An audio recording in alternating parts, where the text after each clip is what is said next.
ಕಾರ್ಯಕ್ರಮದ ನಿಮಿತ್ತ ವಾಣಿಜ್ಯ ನಗರಿ ಹುಬ್ಬಳ್ಳಿಗೆ ಆಗಮಿಸಿದ ಖ್ಯಾತ ಸಂಗೀತ ಗಾಯಕರಾದ ಸೋನು ನಿಗಮ್ ಅವರು ಸದ್ಗುರು ಶ್ರೀ ಸಿದ್ಧಾರೂಢರ ಮಠಕ್ಕೆ ಭೇಟಿ ನೀಡಿ ದರ್ಶನ ಪಡೆದು ವಿಶೇಷ ಪೂಜೆ ಸಲ್ಲಿಸಿ ಗುರುವಿನ ಧ್ಯಾನ ಮಾಡಿದರು.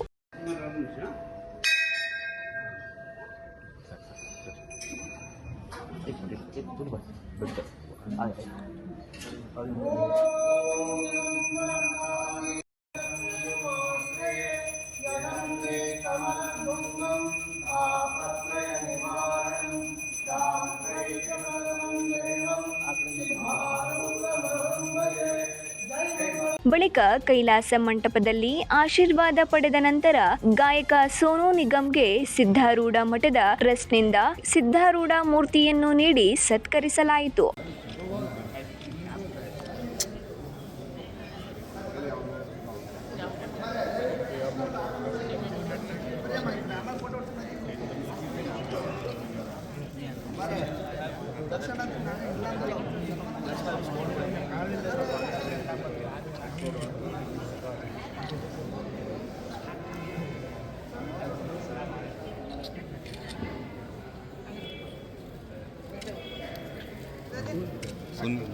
ನಮಸ್ತೆ.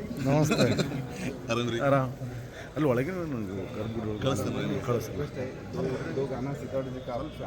ದರ್ಶನ ಪಡೆದ ಬಳಿಕ ಮಠದ ವಾತಾವರಣದ ದೈವಶಕ್ತಿ ಸೌಂದರ್ಯ ಸವಿದ ಸೋನು ನಿಗಮ್ ರವರು ಸಿದ್ಧಾರೂಢ ಗದ್ದುಗೆ ಬಳಿ 10 ನಿಮಿಷಗಳ ಕಾಲ ಧ್ಯಾನ ಮಾಡಿದರು. 9 ಲೈವ್ ನ್ಯೂಸ್ ಹುಬ್ಬಳ್ಳಿ.